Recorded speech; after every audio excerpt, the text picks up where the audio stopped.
Hey everybody, welcome back to the Quest for the Bestest. It's the podcast where we review every single Best Picture nominee because we've already reviewed every single Best Picture winner that there is in it, and we're in a great anticipation of a reveal, the reveal by the Academy of the next Best Picture winner. But we got to do our homework, we got to do our research and find out what is even a good name for a podcast. Possible.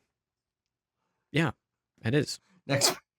All right. I was trying to keep things light, keep things frothy. Went over everyone's heads. Yeah. Frothy, you said? He is. That's fine. We're going to plow right over that one. We're going to plow right over that. That's okay. Indeed, Leo, today we are talking about Bradley Cooper's new directed, acted, written film, Maestro, about the life of Leonard Bernstein. This is a film. Bernstein. Okay. We'll set the record straight. In everyone's head, it's Bernstein. Put it in there. This is a classic Oscar biopic.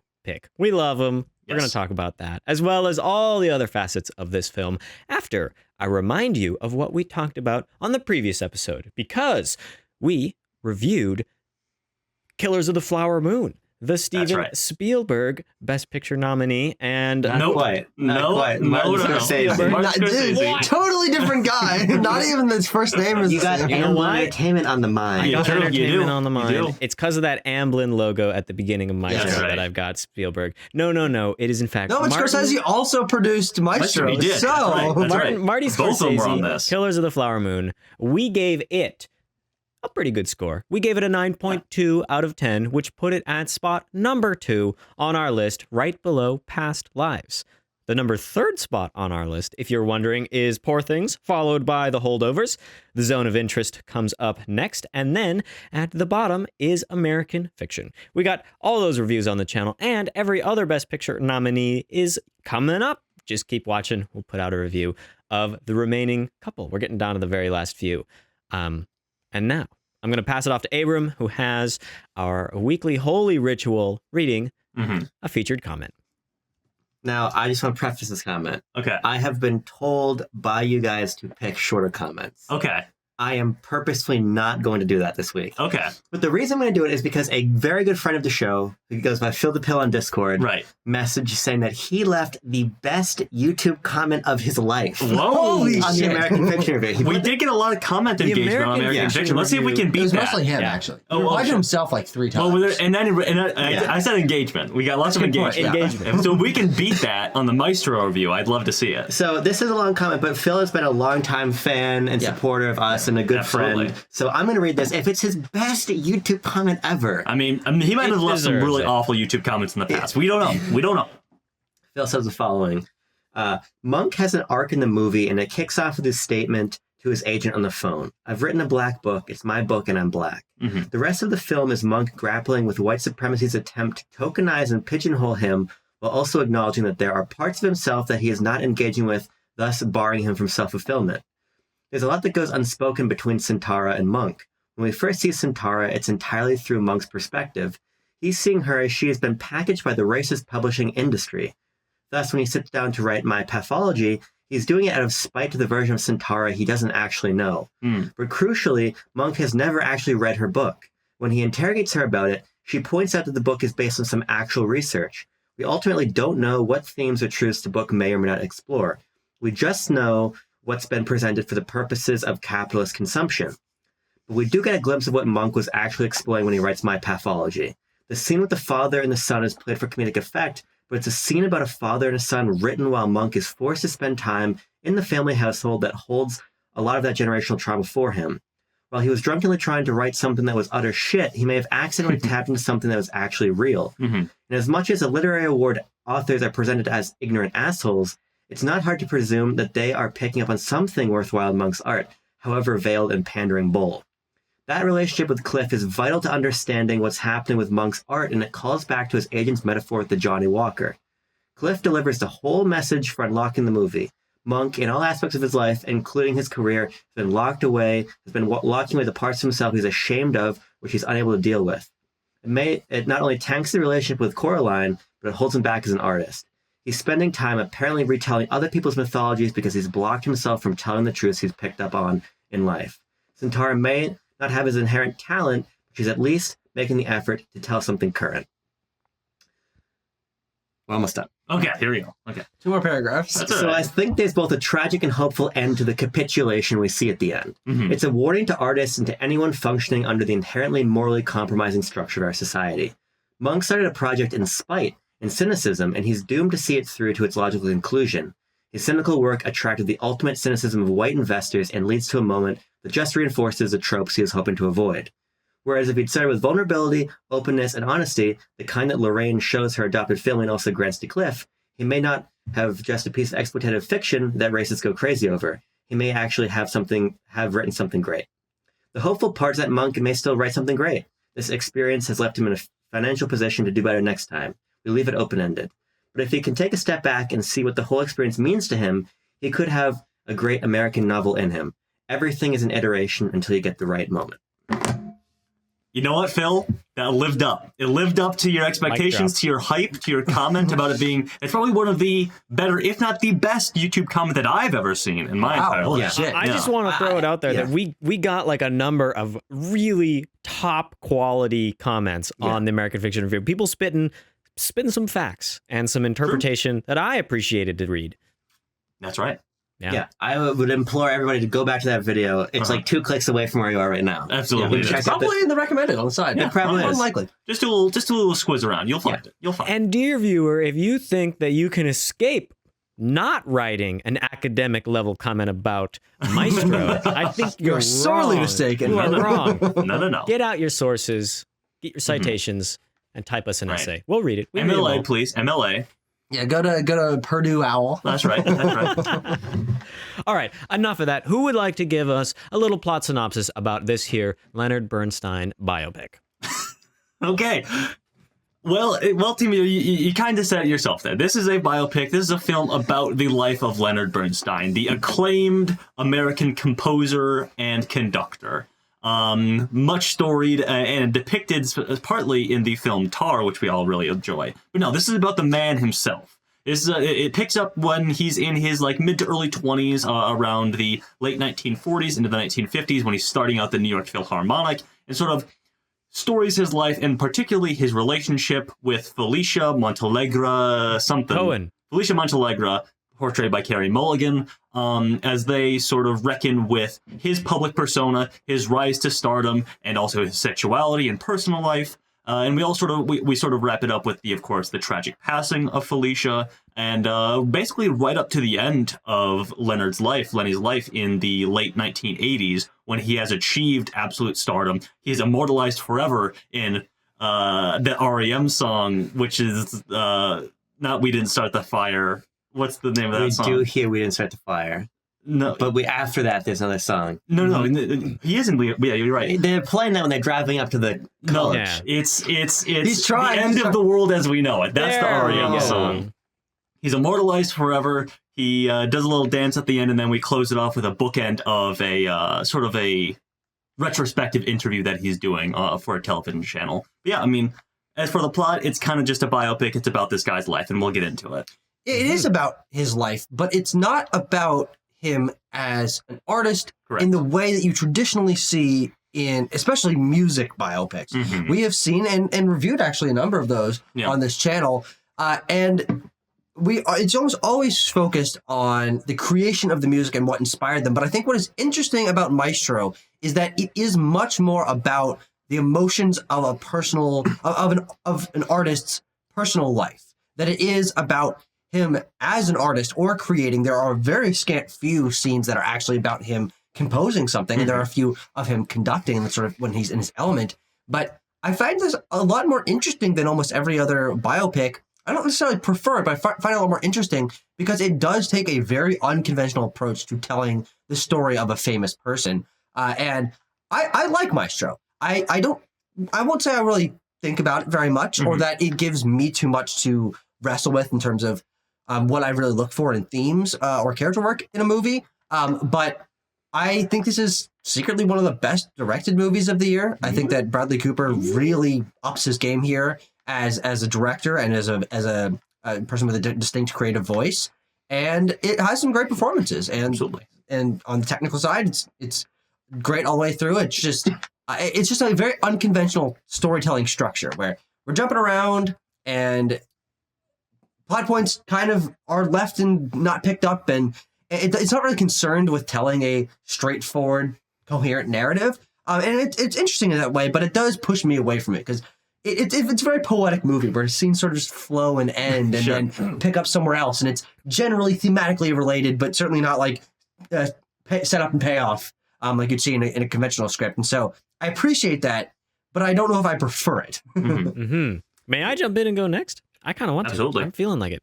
I have come around to this movie. We made a little shorter review once this film, when it came out. I saw it a couple months ago, and I was kind of befuddled by it. I would describe. You said you were whelmed in that review. Yeah, I said I was whelmed, and you know what? I'm not whelmed anymore. I think that overwhelmed? This movie, not overwhelmed. I'm pleasant. I don't know. There's not a word that's in between whelmed and overwhelmed. Like I think that this film actually whelmed. There you go. That's it. This film has moments of brilliance in it. I think there are medium whelmed. Okay, let's let Timo talk. It's a steak joke. Come on. He can't help himself. Okay. The film has you're right, Tucker, that there's a very interesting like conceit to it, that it's this emotional journey of Bernstein's sexuality and his love. And I think that the ways in which this film is like telling us how that affects his music is actually really interesting, and something I didn't really pick up on the first time I watched it. And so I think that it's well acted. I think I really like the first half. That the first half of the film is really like energetic and creative and very just well thought out. And I think it loses me a little bit in the second half as we kind of get into a bit more of like the consequences of how Bernstein acts. But the story is still nice. And you know what? I don't think this movie is sad or cynical. I actually think this movie kind of ends on a happy and a lighter note, despite the death of Felicia at the end. It kind of affirms Bernstein and shows him as a realized person. And so I don't love biopics. I wasn't like super engrossed this time around watching it, but I thought there was plenty to pick up on and plenty to enjoy. Yeah. Abram. Yeah, I mean, this is my first time watching the movie. It didn't really move me, and I'm interested to hear more from you guys, having seen it twice, probably having a deeper level of insight into it than I do. But I largely found it, to your point, Tucker, to be beautiful, to be well directed, to have a real sense of presence. Watching this movie, I think is a worthwhile experience on an audio visual level. I think it's a very finely crafted film, but I just don't really take much away from it, and I have trouble parsing out what I'm even supposed to take from it. Okay. I don't really feel like I get much closure or insight into what this movie wants to tell me about Lenny's life. And I don't really feel like the characters around him are defined well enough or give enough time for me to really care when we end up focusing more on them. Felicia is the greatest example.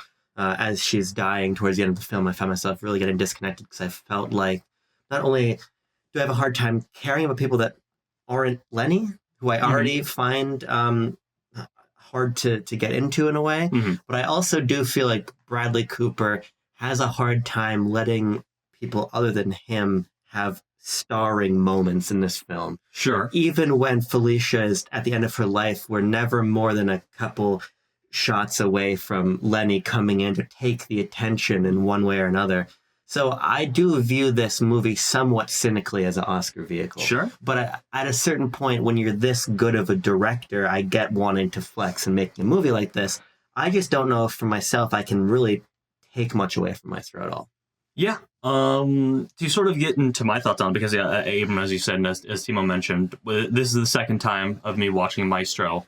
And I think what I gained from it this time is something that we touched upon in that previous review, but we'll get into it deeper here. So don't bother watching that video. Just watch this video. It's pile crap. Yeah, it's pile crap. Is that I did gain a lot more insight into, I think, what Cooper is attempting to say with Maestro. And less, of course, as Tucker noted, about him as a cultural icon, as a an artistic figure and more as a man, and more about the complexities of his life, his flaws as a man, particularly. And I think, Abram, that it even helps me enlighten an issue that you mentioned where he seems to overbear the entire movie. Of course, it's a movie about Leonard Bernstein. But the moments that you're talking about where he seems to inject himself, especially towards the end of the film, I think makes sense, particularly given Felicia's comments towards him in their big fight, where she's like, you suffocate people, you're throwing yourself in their face, you have to be the biggest presence in the room because you're afraid of being alone. And I think there's a lot of character work like that present throughout Maestro. So I guess I would say that, yes, I enjoyed Maestro more this time around. I gained a better understanding of it and a better understanding of what Cooper is doing as a actor, director, writer here. But still fully not in love with Maestro, as some people are and some people aren't. This is actually probably the most divisive film of the Oscars, of the awards circuit this year, and I would like to get into the circles they'll be running. Exactly, I would like to get into that as well, since it is like kind of like the most divisive one this year. So yeah, but where would we like to start in general, gentlemen? By the way, I just wanted to make sure. We keep saying writer, director, actor. He also produced this movie. Of course, so he was everywhere. Of course he did. When it comes to Maestro. He's like, if I win anything, I'm gonna be on stage. AKA Bradley Cooper did not sleep during the months of this film's shooting. Yeah. No. Yeah. And that probably contributed to his performance, which I think is definitely one of the highlights here. I think that this is maybe one of the most singular vision films that we have. I mean, so a person like Yorgos Lanthimos making Poor Things, okay, there's nothing like Poor Things, but I think that because he is the writer, actor, director, producer of this movie, so he's on screen for so much of it. It's so much about his performance, and then also from a like sort of meta level, me watching the movie, knowing that he's the director and seeing very directed sequences and shot composition and things, makes me feel like, wow, this is the Bradley Cooper show.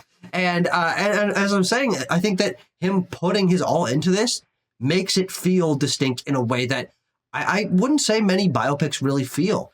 Because I often find that biopics are kind of rote, like they're going through the motions, they got to hit certain beats, and that we gotta hit the Wikipedia summary. Yes. Is a lot of times what I feel like we're doing in biopics. Yeah, no, absolutely, and especially when you watch movies from, biopics from directors that were clearly just chosen because it's a studio project. We got to get it done. There's not a lot of passion in some biopics. Of course, there are exceptions, but this is one that I feel takes that idea a little bit further and sort of meshes the identity of the literal creator of this film, Bradley Cooper, in all of its aspects with the subject matter, with the subject of the film in Leonard Bernstein, in that Bradley Cooper is taking on all sorts of roles, and he maybe is kind of conflicted about transitioning from being like a very famous and great actor. I love Bradley Cooper, of course, transitioning to, he wants to be a director primarily. Yes. And you feel that in this film as he's tackling the subject matter of a guy who's not sure if he should be a composer or a conductor,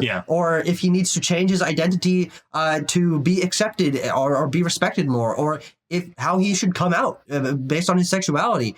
There's a lot of like parallels there that I think very nicely coincide with the creation of this film and Bradley Cooper as an artist, which I think makes it, even though I don't love it, makes me be like, I really love that he was able to do this, because I love more that so than almost any movie we Cooper. Reviewed. Yeah, no, exactly. Yeah. More than almost any other movie reviewed, it feels like he really cares. Absolutely, yeah. Because he cares about the movie, this. and he cares about Bernstein. He cares about both to make them into, well, I think to be anti-biopic with it, to be anti-summary and to go, to make very intentional choices that at first I was confused and angered by.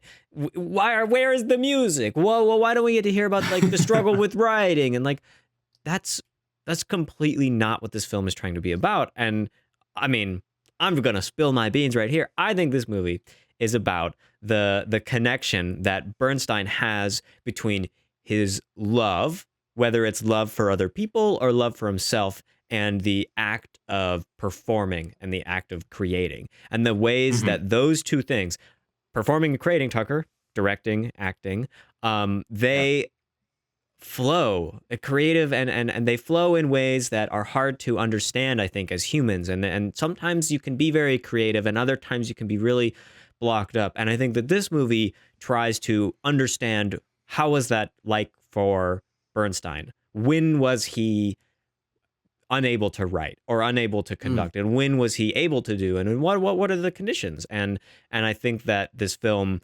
in trying to answer that question, brings up a lot of interesting ideas about this character, about this real life man that I will admit, are a little too young to have this like reverence for. Yes. But like, honestly, I've been told so much about Bernstein and about the, like my parents talked about him, and like this guy was big news. Lydia Tarr talked about him. True. If Lydia Tarr likes someone, one of the most influential cultural figures we have, Lydia of Tarr. our time, absolutely. Yeah. So, There's a person we're very familiar with and passionate about. Another great biopic too. Yeah. Abram, thoughts? Yeah, I mean, I don't know. I think that in a lot of ways, and you were saying to me last night, Tanner, that you want to talk about the meta narrative around this movie. Yeah, I mean, we don't have to do it now, but if you had a nice segue. I think we might as well, because I think that's probably the most interesting element of Maestro to me. Okay. Because I think you guys are totally right. And that's a dimension of the film, this parallel between Bradley Cooper and Lenny, that is inescapable. And I would agree the most interesting thing that the film has to offer. But I guess I just kind of have trouble as just a viewer with that knowledge and being like, okay, the film is very intimate in some ways, but it's very distant in others. I feel like it's intimate on this meta level, but I feel like it's distant in that I don't really form any sort of connection to Bernstein. Mm-hmm. Get a penny for the shot. Yeah. Mm-hmm. I don't feel any personal connection really to Bernstein in the way, to Timo's points, an anti-biopic, and we were really dropped into his life. Mm-hmm. So I feel like what I grasp onto most is the idea that this is Bradley Cooper working his ass off in all of these, wearing all these different hats, all these different roles in front of, behind the camera. You remember that kid's book about the guy that's got like 20 hats on? Yeah, I do remember that. That's Bradley Cooper. And like, is it wrong to feel like the movie is just self-aggrandizing? I think it's interesting. I'm not part of the camp that's like, man, Bradley Cooper worked too hard. I think that's a little bit silly, but I also can't really escape the idea that I just feel like Bradley Cooper is more concerned with himself with this movie than he is with the subject matter. I mean, I think that's definitely true, but I think that's I don't see that as necessarily a bad thing or a problem for this film. So if we want to get into it a little bit, and we don't have to dive super deep. We can keep it focused on the film Maestro. But for the uninitiated, for those who don't follow the Oscar race to an unhealthy degree, like you do, Bradley Cooper, yes, Bradley Cooper has sort of emerged and been forced into a role as the quote-unquote villain of this awards season, because he is so clearly vying for awards such as, he didn't get a director nomination, he did get an acting nom, and for a long time he was the presumed winner of that prize. Now that has shaken out quite differently. It's looking like it's between Cillian Murphy and Paul Giamatti, and that every awards show where those gentlemen are present, whenever we see Cillian Murphy going up or Paul Giamatti going up to accept an award, we always cut to Bradley Cooper. There is a very clear decision being made on the part of the people behind this to show Bradley Cooper, because it is understood that he wanted this so bad. And then it's off to the races on Twitter with people making fun of him, being like, "Oh my God, he looks so sad. He looks so dejected." And it sort of looks has like morphed he did into in the D&D movie where he's just really tiny. Yes, precisely. And as I was explaining to Abram yesterday, His 2022. No, he did one other one. Guardians. Oh, that's right. Yeah. Sorry. But I feel as though it's unfair to do this to Bradley Cooper, because by all accounts, very nice guy, very earnest, very clearly just wants to make great films. At the same time, wants to be awarded for them at the Academy Awards. Who can blame him, really? I want an Oscar. I'll admit it. Yeah. And now you're going to be the villain of next award season, Timo. But what's happened to Bradley Cooper is that has become his whole identity. People have decided that is Bradley Cooper's entire identity, is that he is like frothing at the mouth for an Oscar here. Yeah. To the point where he is going to will likely be producing, acting, directing, and maybe even writing all of his future projects. And it's just going to be a compounding factor, which I find very unfortunate because I feel that Bradley Cooper definitely does have the juice as like a director, actor, whatever. I think that's present in Maestro. But it's just like how the season and how his sort of identity in these circles has shaken out, that he's like, oh, Bradley Cooper, he's the guy who wants an Oscar. And it's going to get worse and worse with every subsequent film that he makes. And it's do you think quite unfortunate. Do you think Cillian Murphy doesn't also want an Oscar? Exactly. I mean, but it's a little the thing about it is, if you really want to win an Oscar, it's now much cooler for you to be very aloof about the whole thing. People don't want you to care. And Bradley Cooper is a man who, as much as he might try to sort of veil it and talking about how he'd rather have the Eagles win the Super Bowl than to him win an Oscar, everyone knows that's what he wants, or at least they are projecting on him that is what he wants the most. Yeah. Yeah, I mean, and I have not seen A Star Is Born. Okay. I don't have any real feeling about Bradley Cooper one or another. I just think he's a good actor. Mm-hmm. But I think... Remember Licorice Pizza? Yes, and he's very good in Licorice Pizza. He is indeed. He's very good in Licorice Pizza. I think where I come down on it as the most and least invested in this narrative is that when I watch Maestro, I do see this as a movie that is him trying to get to that goal. Of course. And I agree with you. I don't think there's anything wrong with it. Nobody sets out to do something to not be awarded for it. When I'm writing a book and we're designing a book, we want it to win an award. We want it to sell a lot. We're not, that's natural no matter what field you're in. Right. I think my problem with Maestro in that respect is I just don't feel like he swallows up everything around him. And I think about the number of shots that feel like they exist for the revelry of his performance and the character of Bernstein. Stein. Right. Stein. 150 shot. to the point where it's to the point where I feel like everything around him dissolves, and I just don't feel like I have an end to the movie. Other than Bradley Cooper. No, I actually do agree with that, because I do think that, to your point of this film feeling a little bit distanced, it's a very emotional film because we see a lot of this guy's personal life. But I do think that the decision to have this sort of be an in medias res, not covering all the direct details of transitions between his life periods and his childhood and all of that, it's staying away from those, which again I think is good. But I do think that you're right. I think that leaves it a little bit distanced, because I know he cares a lot about music, and I know that he loves his wife and his family, and that he's gay, and that he loves conducting. But I feel like these are, like, in some ways kind of superficial things, because I agree that we're not really given the traditional in of watching him grow into this role and watching him fail and watching people like say he's not good enough. We never really get these things. And I think that, to your point of feeling a little bit self-aggrandizing, this is very much, he is struggling. Leonard Bernstein is struggling with his own identity and wondering if he's made a long enough list of creations or whatever, as he says in the interview. But everything that we see in the film in terms of supporting characters and surrounding characters is that, oh, he's the goddamn greatest, and he's one of the great conductors. And we never really see that challenged other than by himself, and of course through fights with his wife. Yeah. Mm-hmm. But I do think that does leave it in an interesting place to where I'm not like, oh, I love the character of Leonard Bernstein and want to see him succeed. I think he's an interesting and flawed man, but he's not a likable, relatable character in the way that I usually would want a greater than life figure to kind of be reduced down into. Yeah. That I think is a symptom of this being sort of a very poetic, very flowy script rather than hitting the beats that we're used to. And to tag that, then, because I want to hear you guys' thoughts on this, I think to particularize my problem further, because I agree with you that that's a dimension of it, and I think a more like archetypal version would get me into the narrative more linearly or whatever. But I don't think I even needed that. Okay. An example for me is a scene I really like when Lenny's walking in the park and he meets his friend who looks like Henry Cavill. Matt Bomer. Yeah. He really looks like Henry Cavill. Yeah. Anna said Army Hammer last night when we were watching. Oh, I agree with that one. Yeah.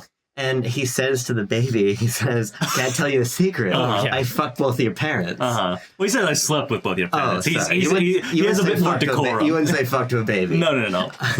You wouldn't. I need say that in fuck the to you wouldn't baby. steal a car font. Yeah. But there's this interesting thread throughout the entire movie that Lenny's infidelity and also homosexuality is an open secret, but also not a secret, but also a cloud over his marriage, but also not a cloud over his marriage because it's mutually understood, but something that his child, he lies to Maya Hawke about and everything. I think that this is really interesting stuff. But I think my problem with this movie is I don't feel like it's ever really interrogated outside of a couple particular scenes. Sure. I think this movie sets up a lot of interesting ideas about this person, but they're not followed through beyond what, for me, feels like a good acting moment. Yeah. And so here's the thing. I said this when we first reviewed the film, is that I went into it the first time, getting to see it in the theater. I'm proud of myself for that accomplishment there. Yep. That I was expecting something more akin to what we would get from somebody else, where it's more about examining the artistry and how Bradley Cooper relates on that front. It's not that, and going with the knowledge on the second viewing, I was able to better appreciate a lot of those more human moments. And I think what Bradley Cooper is saying here is that Leonard Bernstein was a man of many complexities, of many dueling and conflicting things within himself. Sure. Yeah, we get this set up with the opening quote from Leonard Bernstein, where it's like, but that is framed through the thing of art. So it threw me for a loop the first time I watched it. I was like, so wait, the movie's not really about like the complexities and conflicts of art. But it's more truthfully about the conflict within life and how truth can or the interesting parts of it can expose themselves from the conflicts therein. There's a lot of conversations about this where he is talking with Felicia when they first meet, and he's like, it's incredible what you've done. You've taken all these different fractured elements of your life and you put them together to be yourself. And I think the whole film is kind of Bernstein trying to do that for himself. I think in that very scene, he kind of says that that's who he is, that he is these components that mold into himself. I found that scene specifically was incredibly foreshadowing for how the rest of the film would play out. Yeah. Because he is all these different things where he is a cultural icon and a conductor, but he also wants to write musical theater, but he's told he can't write. I'm sounding like the America Ferrera monologue in Barbie. You're told that you have to be a great conductor, but you can't write musical theater because that's low art, and you have to change your name from Bernstein to Burns because they'll never give a spot to a Bernstein. And so the film is about Leonard Bernstein as a man of many complexities, as a man with so much love to give and who wants to be the center of attention because he is so afraid of being alone. But in doing that, in trying to be all those things, he continually pushes people away. Yeah, it's very fascinating to me how I'm coming out as kind of like a Maestro defender here, I guess. I don't know. Well, I do like the idea that Felicity puts Felicia. Yeah. Puts forward. Puts forward. That's how humor works. The third time. When Lenny arrives late to the point of almost missing Thanksgiving, Snoopy's there. Snoopy's there. Why is that so funny? I think it's very funny. The way he just walks in and is like, "Who abandoned?" I can't do the voice. Who abandoned Snoopy in the vestibule? Vestibule. And then the big Snoopy floating past the window. It's funny delivery. Yeah, it's comic. Mm-hmm. Yeah. When Felicia suggests, when I see you composing, I see you up there.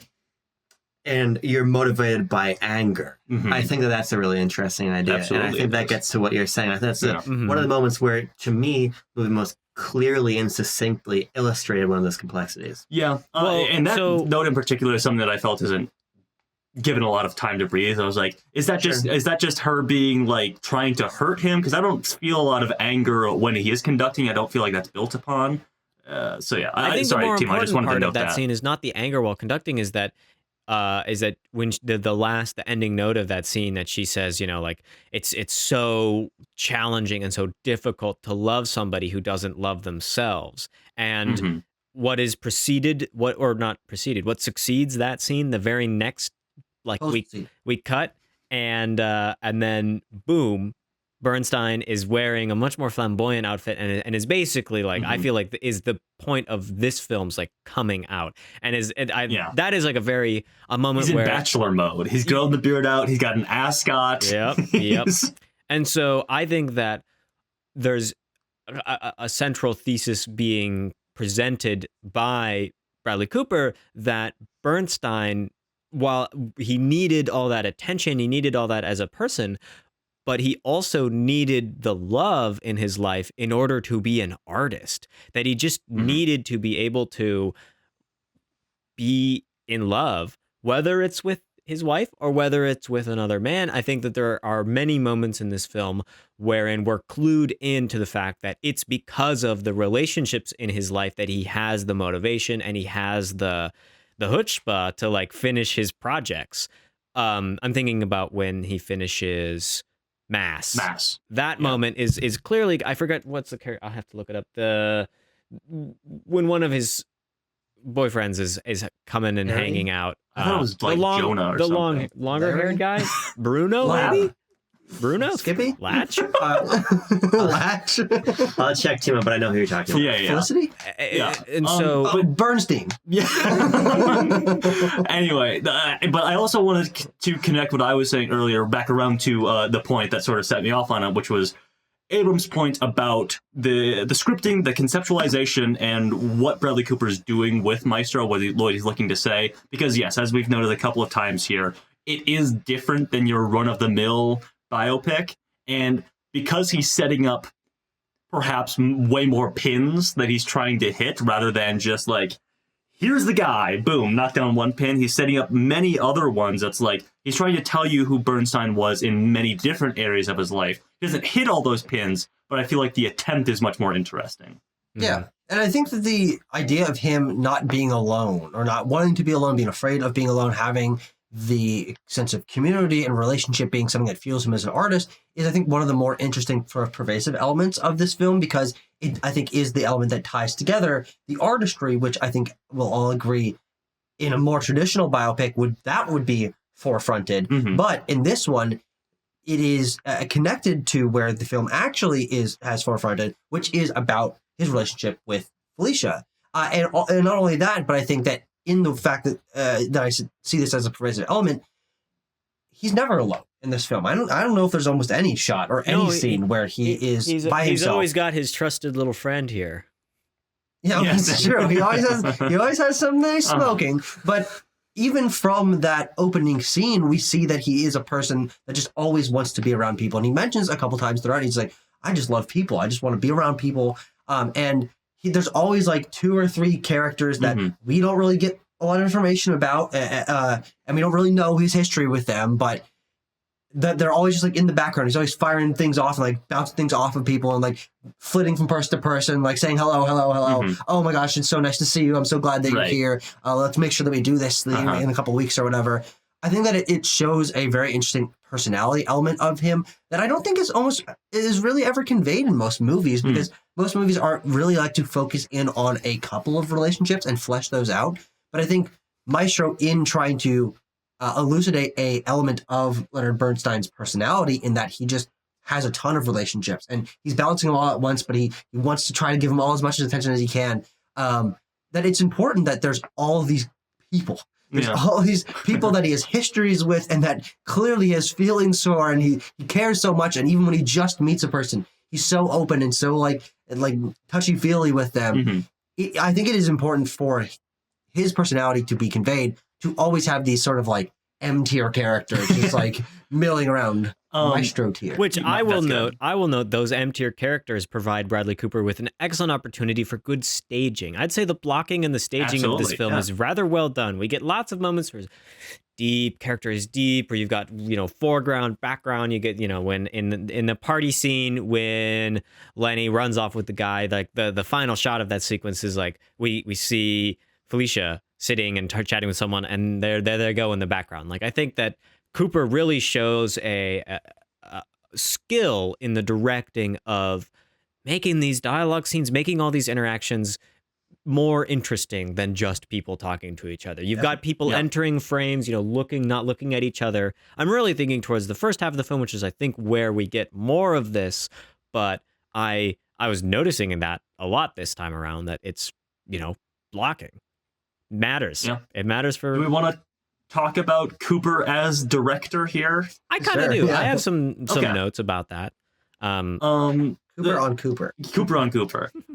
Something I did want to note, though, is because we touched on this at the very beginning of the video, in that Spielberg and Scorsese are both producers on this film. Because do you know if that's the first time that they've co-produced something? I believe so. Because that's crazy. That is the case because this was a project that Leonard Bernstein, obviously a huge cultural figure, has been kicking around Hollywood for a long time. It was like, Scorsese's going to make the Bernstein movie. No, Spielberg's going to make the Bernstein movie. And Spielberg was going to make it for a long time. He had sort of the lock on the rights here, which is why you see the Amblin Entertainment sort of logo come up. But it wasn't until Bradley Cooper showed A Star is Born to Steven Spielberg, the first person, he said, to ever see the final cut of the film, that Spielberg was like, I want you to direct Maestro.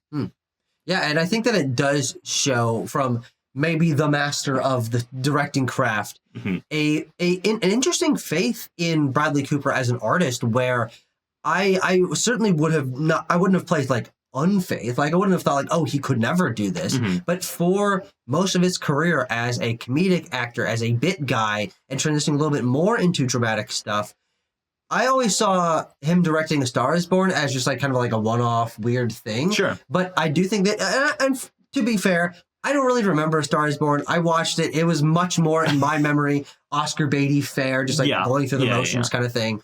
But it points to both Bradley Cooper as someone with artistic potential and also to someone who's only kind of relevant here, Steven Spielberg's mastery as a director, to see the potential in someone who was not yet a full-on director, to see what he could become in this movie, and why I am so excited to see his third movie, which I believe is, as of now, titled as a placeholder, Is This Thing On? Sure.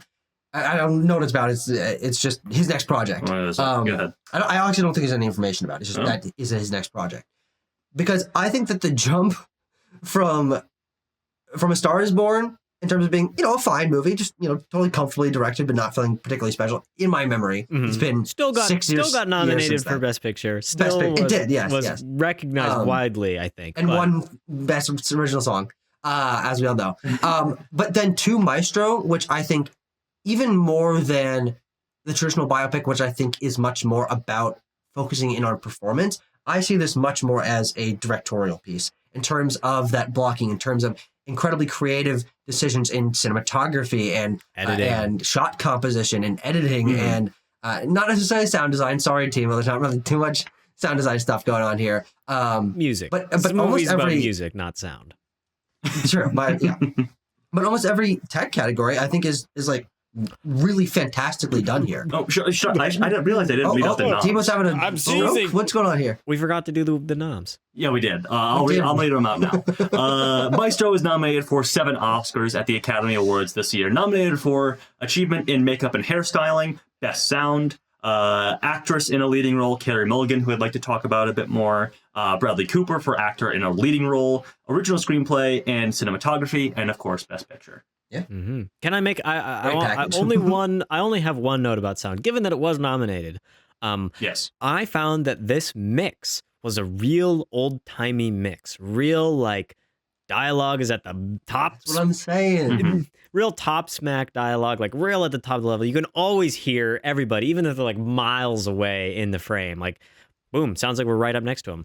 And that's very kind of an old timey. I think that's a creative choice to set us in kind of this mood of the various time periods that the film goes in. Yeah, it's fine. I guess, I don't know. Sometimes the sound noms are kind of strange too. There is, I think, a very explicit attempt on the part of Cooper as a director here to sort of recapture some of that, like, 40s, 50s sort of classic film feeling. I think I noted especially the arrival of Felicia the first time we see her. Oh, she's totally. She's getting off the bus, and it's like I'm watching a fucking George Cukor movie here. Yeah. The camera zooms in on her. There's like a big musical score. It's like super I'm watching, romantic. It's like very Wilder, very stuff like that. Yeah. And there was another. Obviously the musical sequence that he does. He's like, that's my favorite sequence of the movie. One just musical note. I just like to just do New York, essentially. Yeah. New York. And he does. Very justifiably so, because Bernstein did that production. Same as he did West Side Story. Yeah. Which we get. A musical score. Really interesting choice to use. Like the Rumble, I think, or it's like the opening song. Trouble's Coming. That's basically is what that song conveys. Yes, because if you're like us and you've seen West Side Story, and that's a great iconic piece of just score, it doesn't have any lyrics to it, but the idea of what we associate in our mind with is warring gangs coming to each other, and there being tension that is built. It's placed over the scene where he's arriving back home with the guy whose name you looked up, which is Tommy. Tommy. He's arriving back home with Tommy, and Felicia doesn't know that, and there's this brewing thing of his daughter potentially hearing rumors that he's gay, and all of this is kind of percolating in the background, and we're getting this West Side Story sort of rumble jazz thing behind it. I'm like, that's really clever. And see, that's what I'm talking about with Cooper being a very adept director here. He doesn't make subtle choices necessarily, though there are subtle choices throughout that I'd like to note. But he's throwing it in your face, much like Bernstein would. Where another great needle drop that I love, because watching it on Netflix too, I turn on subtitles and you really get a sense of they're doing another Bernstein song. Yeah, that's one thing that it says every time. I feel like my knowledge was lacking. I got the West Side Story needle drop, I got the REM needle drop, but there are other ones. They're all of the very music first one is like him throwing open the curtains and running through the apartments above the Philharmonic. Also slapping the guy in the ass. And slapping that bummer on the ass is done to a piece of score from On the Waterfront that Bernstein did. So I mean, and Bernstein, two-time Quest alumnus. Exactly, precisely. Technically 3 times. Yeah, because we also did. We did both West Side Stories. 4 times now. Oh shit! Great point. 5-time Tar. Oh, wow! But perhaps we're more familiar with Leonard Bernstein than we initially thought. Anyway, but like I said, I think there are some really cool choices that Bradley Cooper as a director makes here, whether it be homages to Billy Wilder or, very clear needle drops from Bernstein's sort of discography, I guess, or even, transitioning from black and white to color. All of these things are very deliberate choices that I think do feel quite Spielbergian. Is he the next Spielberg? We'll have to wait and see. He is starring in Spielberg's next film. So I feel like the needle drops kind of have this reverence to them. That it's a way to be reverent and loving of Bernstein, while in a way that doesn't complicate or conflict with the actual message of what the film is trying to say. The film is about how complicated he was, but the music is just listen to this good song. Listen to how actually just straight up talented this guy was. And I think it's a very creative choice to repurpose, to rebuild your score of your Bernstein Bible. I mean, is it an obvious choice? I think so. But was it done well? I also think so. It's also the choice you have to make. If you're making a movie about a composer and conductor, you're going to use somebody else's music? Well, unless you are doing Elvis biopic and you want Doja Cat doing that's true. Yeah, we should have had a Doja Cat song, is what we're saying. I want to talk about Carey Mulligan. Yes. I want to talk about Felicia. Very clearly the second leg of this film, something that I think Who's Cooper. Tommy. There is no third. Oh, you. She is actually, I believe, first billed on some posters and promotional materials. She is on the poster, I think. Well, it's her back, obviously, from the poster or from the party scene. But she is a very important figure to this film. Because as we are unmoored from the Wikipedia, this happened and this happened and this happened in Bernstein's life, her her relationship with Lenny is sort of the plot point jumping along of Maestro. Yeah. So I should throw it to you guys. What did you feel about Felicia as a character or Carey Mulligan's performance? Abram, I'm interested to hear from you since you haven't spoken up in a little bit. One of those vocal cords, buddy. Yeah, I don't know. I just don't think she's in enough of the movie. I don't feel like I really get a good sense of her. I don't know. I don't really have a whole hell of a lot to say about her. I just don't feel like she has enough time. And it's interesting because even on a script level, she is reserved. Mm-hmm. And I think about the moment when she's talking with Bernstein's sister, played by Sarah Silverman, right. And they are in some fancy dinner with Maya Hawke. Mm-hmm. And there's a tension between them around the new suitor, I believe they call him in her life. And she says to Maya Hawke, I don't want to talk with you about this. You are already subjected to your father's affairs. Infidelity and affairs. And so I feel like there's a purposeful restraint within her, within how she's kind of framed in the narrative. And I do like seeing her really explode on Lenny in that scene in Thanksgiving. Her Oscar clip. Yeah. Yeah. But I don't know. I find her to be another distant element of the movie. She doesn't really move me. As callous as this sounds, I was just not compelled by the scene where she was passing away. Yeah. I just feel like the building blocks weren't there for when she's at that point in her life for me to be moved beyond the fact that Carey Mulligan is just a very good actress. Mm-hmm. So she sells those moments.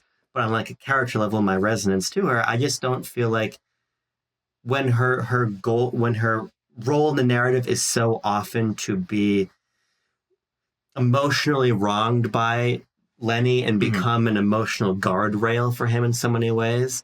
I just don't think that that's enough for me. Sure. Yeah. I think that I do agree with you on a script level in terms of I don't really feel like I know her character too well. I can make some pretty solid assumptions based on the scenarios that we're put into and the conversations that she has with not only Lenny, but other characters. Because we actually do get quite a bit of scenes of her talking to other characters. We don't really get almost any of her by herself, which I think does lead to it not feeling like we get a ton of her. Yeah. It's like she's always talking about Lenny. Of course, this is a Bernstein biopic, and it does make sense in that regard. But I do think that the reason I would not consider a criticism of this film is because I do think that with the screen time she is given, Carey Mulligan makes the absolute most out of it in terms of when I see the growth in Felicia between her as like a fresh-faced young woman arriving at this party for the first time. She's very reserved and her eyes are wide and she's looking at everything and she's got this smile on her face all the time. And then watching that disappear over the course of the movie as she becomes disillusioned to life in this world, to learning about her husband's infidelities, not quite knowing on a social level how to handle that. And then we kind of mostly skip the part where she's like, they're apart because it's kind of really only the scene where she's like doing a movie or a radio play or TV show or something. It's some sort of like game show, variety show thing, it weird. seems, but where she's singing. Yeah. There's that, and then there's the conversation that you were just referencing at the fancy dinner. Those are kind of the only ones where they're apart, which I think is, again, to your point, kind of a scripting thing where we don't get a lot of who she is.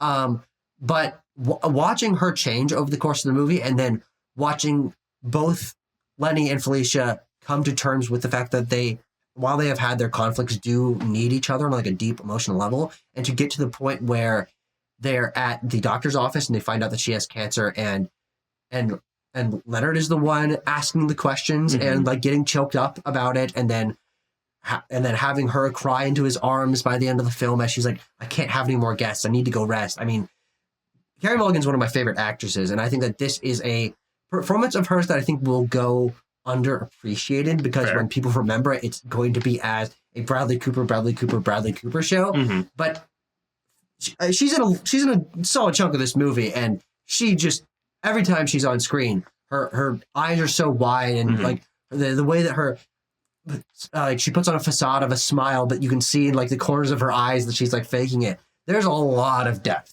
to that performance. I think while I wasn't moved on like, oh, she's dying, and like, man, I feel personally very sad on that. In terms of a performance level, watching her like lose that spark because she's going through cancer treatment and then passing away, and watching how Bradley Cooper and his performance as Leonard reacts to losing her.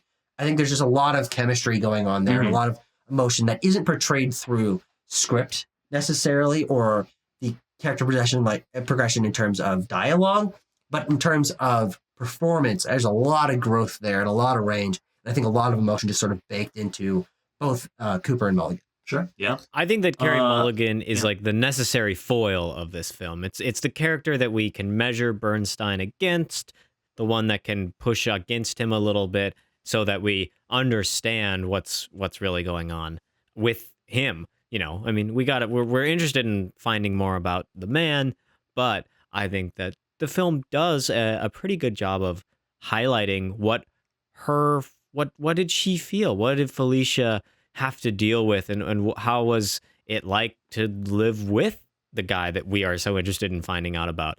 And so I think that, it's not a ton, but I think the stuff that is there is in solid support of the message and the narrative that the film is going. And it's the plot. Like, the plot of this movie is their love and their romance and their falling apart. And so it's necessary to have, a really strong secondary lead to, bounce off Bradley Cooper. And they have great chemistry, I think. Like, they really look and feel like they're in love, and then they have the, marital strife. They really play it all well, I think, both of them together.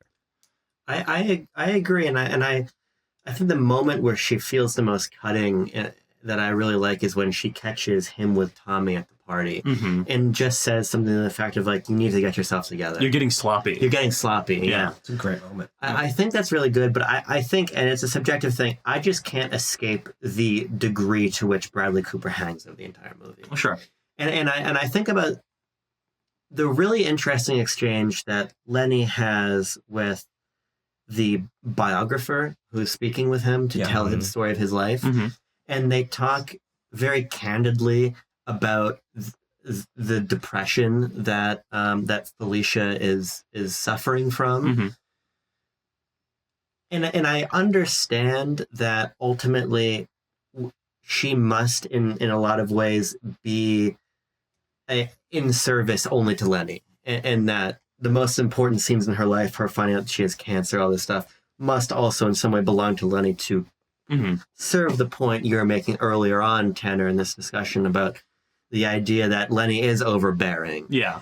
And that's a flaw of his. He's larger than life and, will attach himself to people, whether he's really wanted there or not. Yeah. But he's so charismatic that oftentimes people do want him there. Yeah, I think it just comes back to my issue of I just don't, and it's not the movie's intention, which is why I think it's a very subjective issue I have, but I think that the large lack of pushback on Lenny makes it hard for me to not just be turned off by the extent to which he subsumes every aspect of the story. Yeah, I mean, and that's what I was talking about, is that obviously you don't get a lot of Carey Mulligan Felicia to herself. Or I guess to herself meaning absent of Lenny. Because largely the film is about them. That's what takes us through the narrative, is that, our third act break is literally our characters getting a divorce and then eventually coming back together. But I think what I find so interesting about her is that she transcends what could be a very simple, like, the put-upon wife character. She transcends that by nature of them having such great chemistry together. I think they are so good together and, like, adorable and heartbreaking at all the right moments. I feel like when we contrast the beginning and the end of the film, particularly. And also, she conveys Carey Mulligan has this ability to sort of like bring you into her mindset, especially in a key moment that comes when it's after they've gotten married, they've had a couple kids, and she's like, I need to make sacrifices because Lenny is a guy he has the ability and the skill and the positioning to be the great American composer, as he's told earlier at a dinner or whatever. He's like, so you need to make sacrifices for love. I'm going to make that sacrifice for him. She makes the conscious decision to take a back seat, not realizing how great to a degree that backseat is going to be. And then, of course, that comes with a sort of montage that's Lenny's career takes off, and we get a shot of her literally being cast in his shadow and everything. Again, not particularly subtle choices from Cooper as a director, but effective and visually appealing ones. Yeah, I think it was one of the best shots of the year. Yeah. 100% honest. And that's where the sort of her feeling detached and distanced from Lenny sort of begins. After that, he begins working on Mass. And what's the tag to the scene where he comes out and he's finished Mass? She jumps in the pool. She's distancing herself from that. She's becoming overwhelmed and subsumed by the idea that he's written another great masterwork that he'll go tour with all over the world once again. And even in moments where he tries to fold her into that, where he uses her for the Spanish in one of the pieces. He is just sort of beset on all sides. Tommy comes in and he's like, "Oh, I have all these questions for you about this, Lenny. I don't want to ask Felicia about this. I want to ask you, Lenny." So I think that yes, it's a bit of a difficult line to toe with having her be an important character, but also this is a movie about Lenny, and the point of Lenny's characterization is that he's so charismatic. He's a magnet. He's a guy who wants to be in everybody's life, and everybody wants him in their life. So, but I think it's done effectively still, especially when we get around to the ending scene where it's very tender and Lenny's still trying to do his like dancing monkey thing where he's playing Here Comes the Bride. And he's coming in with the doctor's uniform. And that last moment that they share together is, again, another great moment where you really are just left with their breathing together. And then her breathing drops out and you just hear Lenny's breathing. That moment really struck me as like, what a great moment. What a great scene to inject into this as a moment where she is departing him. And then, of course, we get the tag of that, which is him consoling his kids out the window in the front yard. Yeah, which is a great shot. Exactly. I think that her role in this film is maybe where I find the most unique dealing with this type of situation. We've seen plenty of movies about great artists. We've seen plenty of movies about great people, mostly men who have wives that are put upon and don't quite know how to handle the situation. But I think that having her be such a presence in the film and having Carey Mulligan's performance be as good as it is, I think really put into my mind in a way that I had never really thought of too deeply in other films. But again, I think it's because instead of the art being focused on here, it is the relationship, which I think is why this works so well, about what you do, to your point of the scene that you mentioned where she's making those sacrifices, what you do when, and how you should feel, whatever, about someone else being in your life that is a genius. And the struggles and the weights and the pressures that puts upon her of knowing his schedule better than he does. Like, that is a great moment. And getting asked about, like, so Felicia, what is Lenny working on? Yeah, and then seeing the toll that takes on her to the point where she's like, I can't continue to have this be the only thing in my life. And when she, you can see that she is fighting back against those years and years and decades of not being the center of attention, as she's like, I want to be busy. I'm working all the time. I'm sorry, I can't do this. I want to keep going and keep going. And you can tell it's because she's like making up for lost time. Yeah, absolutely. And then, but I think that all of that is balanced in such a like melancholy way when you realize that it's not just a hard set. He was gay and cheated on her, and that pushed them apart, and she felt put upon and all of that. But that they did have a love that went deeper than all of that. And so to the point of her showing up at the big Oscar Beatty conducting moment. the Mahler moment, yes. Mahler, the guitar thing. But, oh, yeah, that's right. Yeah. But when they share that moment after he's like completely sweaty and coming off the stage, amazing moment. And then into the revealing that she has cancer moment. And then that's like, you learn so much about their very complicated dynamic. And I think it's because she is so well characterized. And I would say that she's my favorite character in the film, and the one that I feel is actually fleshed out the best in terms of performance, because I feel like I relate to her. She is sort of absolutely. As opposed to the great, incredibly genius, creative man that pushes away people, but also wants people to take in. I'm like, she's a person with like a logic mindset and like an emotional mindset that I feel makes more sense. And so therefore watching her explode in these scenarios, but then also come back to him, I feel makes so much sense. Well, she's never particularly unjustified when she's yelling at him because he's off fucking doing cocaine and not visiting their family, and they didn't know if he was going to show up for Thanksgiving. Yeah. And ultimately what it hinges on is this idea of there are two people who need each other at the end of the day. They have differences, they have their flaws, particularly more on Lenny's side, let's be honest. But they are people who need each other. That's really something that's told to us in the film. I would have more of an issue with it if it weren't for the intense chemistry and charisma that these two people share on screen. When we're doing the thing where they're laying on the floor and he's complaining about his back pain and everything, there's even a really interesting, like, small, potentially improvised moment where he, like, tips his ash and says, like, "Oh, did I get ash?" And she's like, "Oh no, it's okay." But like, it feels like almost like they didn't mean to do it. I'm like, good Lord. So either natural. That's amazing improv, and they just played off each other amazing that moment, or the scripting is just really good because that felt so natural. In any case, they are, like, very cute together in those early years, and then, they still even when they're fighting, they play so well off of each other. Yeah. You guys have pretty much summed up a lot of what I think about Carey Mulligan's character. I'm just, I can't stop thinking about how much smoking they do in this movie. Like, good God. They do a lot of smoking. That's right. Was Bernstein, they're my ideal people. Was Bernstein known for, like, always slugging them away? Everyone smoked, It was that kind of era. It just seems like it's, oh my God, it's more than I've seen in, like, any movie that I can remember that has come out in any recent time. Yeah. I don't know. Bernstein smokes the whole movie, and you know who gets cancer? His wife.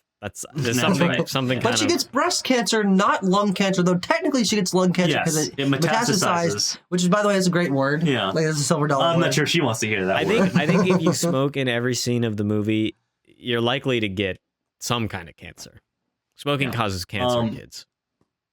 I did just want to all the children watching this Maestro, hour-long Maestro. Yeah, Right. and all the children, when I click this video is not made for kids later on. So I did want to just sort of end this review on my part, at least, on sort of like the closing the book on Lenny after Felicia dies, and really Bradley Cooper's commitment to doing the makeup and, like, doing the conducting, because we don't get a lot of it. As we've noted, it only comes in a key moment, the Oscar moment, where he's doing, like, a 6-minute sequence conducting Mahler, and he's dripping sweat everywhere, and he's putting his heart and soul into it, and he's got a beaming smile on his face the whole time. And then, of course, we get the thing where it's the last days of Leonard Bernstein, and R.E.M. has referenced him in a song. And he's got all the old man makeup on, which looks fantastic. Yeah, let's be makeup clear. is very, very well done in this film. The only Oscar that this is going to come away with here in a couple weeks, much to Bradley Cooper's chagrin. I said that he was going to trying to put himself on stage for any win. He will not be on stage for that one, most likely. So maybe they'll do like a live application as part of the speech. Ooh, that'd be good. Everyone just watches for 5 hours as they put all that stuff on. Remind me. Oh, I waited for makeup and hairstyling so long this week, like 12 hours combined. Yeah, I think he just arrives in those final moments with a very, like, I'm old Leonard Bernstein. I still have the charisma, but and then I like those younger sort of, men. Apparently, in a working cut, one of the cuts that made it premiered at, like, New York Film Festival or something, it ended on him dancing in the club to Shout. We didn't get the tag at the end of him sort of, any questions, that kind of thing. I find the end of the movie very perplexing. Sure. I don't really know what to make of the frame. It's not really frame narrative, but the interview that buttresses the movie. Yep. I thought the ending scene in the club of Shout. Hey, I'm Lenny Bernstein, and I bet you're wondering how I got here. Any questions? I get knocked. I like the I really like that scene in the club at the end. I think it's really haunting in a lot of different ways. Yeah. This sort of like fading immortality that I feel like he is trying to embody. There's this really interesting shot of just him in center frame where he's sweating and his shirt is unbuttoned to, like, his waist, and he's got a solo cup in his hand or something. It feels so detached. Yeah, Like he you've been feels watching- like a man out of time at that moment. He's like, this is Leonard Bernstein, the fucking West Side Story guy. Why is he an old man dancing to Shout at an 80s club? And He's the on the waterfront guy. yeah, I mean, yeah, he's so old. yeah. But he's still trying to live that life that he had in a certain way. Well, it was a life that he had, and I think that something we didn't really touch on too much is his sexuality. Yeah, that's a good point. And how he is obviously open enough about it to where he's having plenty of lovers across the course of his life, and it's impacting all of his relationships, and it's kind of an open secret. But I think one of the more key parts of this movie, and like a very key thematic moment, is when Felicia says, "I can't love someone that doesn't love themselves," and then we get, as you mentioned earlier, Timo, the cut to him wearing a more flamboyant outfit. But then I think that energy carries throughout the course of the rest of the film, where he's acting gayer. He's leaning his body in different ways, and is more openly approaching people and like being more emotional with them. Well, yeah, and then as times are changing too. Yeah. And then I like the part where he's super old and dancing at the end, because it is him just being so committed to living the life that he wants to live. And I remember the moment where he like was conducting something, and then he's talking to the crowd, and he's like, I'm getting old, and I realize that I can't stop like half-assing things. I just have to be myself. And then we get that moment that to whoever said, I don't remember, is haunting in a way, but it is him making up for that lost time where he can just go completely into being himself. Yeah, and this that's is why yeah, go ahead, Timo. Well, I think that it's a happy ending, because despite all the sadness in Bernstein's life, like, he kind of comes around in the end, even though it took the death of his wife and, a lot of hardship. He in some ways, maybe not completely, but in a little bit, like, accepts himself and is happy with himself at the end of his life. And so that leaves me feeling happy about, the time I spent watching the movie. I think, to kind of give also my closing thought on the film, I listened a lot in this review, because I think you guys are talking about a Maestro that I just wasn't able to find my way into. Sure. Because even in those ending sequences, I think when he's correcting the conducting, and I couldn't even find the guy's name on the cast list, but conducting the college student who's in correcting his moves, it feels, again, self-aggrandizing in a way where he is one that gets the praise. And sure, he does push the praise back to the younger man, but he likes it. Yeah. And I understand that this is a movie about contradictions, but I find myself watching the end, those end moments, and not necessarily knowing if they're supposed to be happy or if I'm supposed to see a man who should not be dancing to Shout with his shirt unbuttoned and a solo cup in his hand, right? Yeah. So I just find a lot of the emotions of Maestro to be quite impenetrable. And I find a lot of the relationships he has, like with Felicia, to be quite obvious. But I find Carey Mulligan to be underplayed. I think ultimately Bradley Cooper is a very good filmmaker, but if we are to return to the meta-narrative as we end here, I feel like this as your second feature is very strange.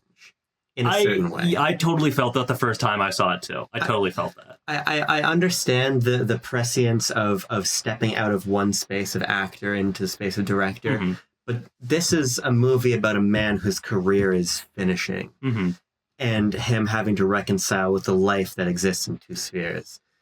I don't think Bradley Cooper is there. And so maybe it's just me being cynical in general, but I have a hard time getting into a movie that I feel like is so clearly about him postulating about a career that's barely even begun. Abram, I totally agree. And I felt the exact same way. And ultimately, I come down on it as like, if Bradley Cooper has these feelings now, why shouldn't he make this movie now? Yeah. And would it have played better if a 70-plus-year-old Spielberg or Scorsese made this? Maybe.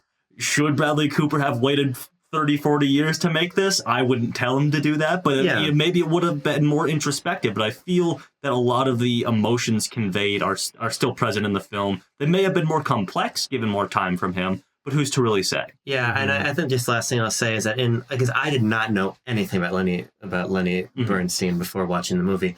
And I still know a lot about him now, but it's actually Phil, again, shout out to Phil again, who did a really interesting letterbox review talking about a lot of the things, a lot of dimensions of these people's lives that are not touched upon by the film in any even cursory way. A political, social dimension to their activism and to their work and who they are as people that the movie doesn't even investigate. So I think I just have a hard time viewing this movie as anything other than in some way transparent. And that to me doesn't mean it's not exceptionally well acted, it's exceptionally well directed, but I, as a viewer, don't get anything out of it. I remember feeling closing thoughts. the second viewing really cleared up a whole lot for me on this film. I think the second viewing, like, I just got it a whole lot better. I feel that now I have a much more whole or comprehensive understanding of this film, from what the plot is to how the emotional beats play out to what it's trying to say. And so, good on this movie for having more to chew on the second time around. It's not every film has that, and a couple of them that we've done for this, this little short series here did not hit that bar. So I'm much more appreciative of this film this time around, and I might even be spreading the word, the good word. Oh, the good word of Bradley Cooper? Of B. Coops? I would definitely rewatch it. I really was interested in some of the insights you guys gave that I think I might find if I were to watch it. Give it time. Give it a couple months. Don't just rewatch it tomorrow. No, don't do that. We're watching Drive-Away Dolls tomorrow. That's true. We are. And they're watching Dune 2, and they're watching Oppenheimer. There's a lot going on. We're seeing Dune 2 this weekend. That we are. Well, what are we going to be watching? Well, we got a score. We got to give this movie a score. Oh, yeah, we got to hold on a second. Hold your horses. A little bit of our own. Someone's trying to fill in my score. Oh, that's me. I'm so sorry. All the names start with T. It's hard. All right. We're going to do our own bit of composing here. Yes. All the names begin with T. Isn't there someone you forgot to ask? Yeah. No, he doesn't count. Okay. They don't have a He's not a score. real BLB member. 3, 2, 1.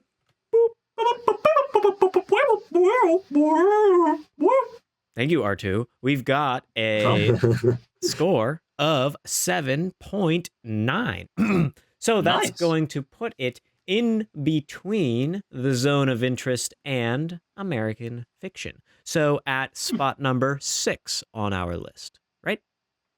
Out of 7. Out of 7. Yeah. Yes. The point breakdown is starting from the bottom. Abram gave it a 6.8. Tanner gave it a 7.8. Tucker gave it an 8.2. And I gave it an 8.9. So there you have it. Very nice. Very nice. Very nice, folks. Very nice. Very nice. What are we going to be watching next, Tanner? Next, I spelled it. I'm so sorry. we are diving into another biopic of this year on a grander scale. What? Barbie. No. We're watching the other side of that coin, Tucker. We're watching Oppenheimer, baby. The award season steamroller that is Christopher Nolan's Oppenheimer. You could say it's an atomic blast of a movie. It is. It's really kind of blown everyone else out of the water in terms of winning awards this year. So I'm excited to talk about that. I believe it became the most awarded film in history. It is, yeah. It beat Everything Everywhere. And when the Oscars haven't even happened yet, of which it's going to win like 5 or 6 Oscars probably. Thinking about my fantasy drafting skills. That got that up. Salivating. But no, this lines up nicely with us being able to rewatch it in a theater. I'm not sure what your plans are, Timo, but us cool guys are going to revisit Oppenheimer in a theater. I hope to. Third time for me. I'm not sure how many times for you guys. The third watch It'll be the second watch for me. This is one that I've been kind of waiting. Yeah, I skipped that. Skip that one. Was that a big one? I've been waiting around to catch this again because I think that I'm going to have a lot more thoughts about it the second time and notice a lot more about this film. So one to look forward to. Yeah. Cool stuff. So someone builds a longer quest. Yes. Oh, that's going to be a long one, baby. Oh, yeah. Josh Peck's Oppenheimer. All right. Well, thank you guys for this discussion of Bradley Cooper's film, Maestro.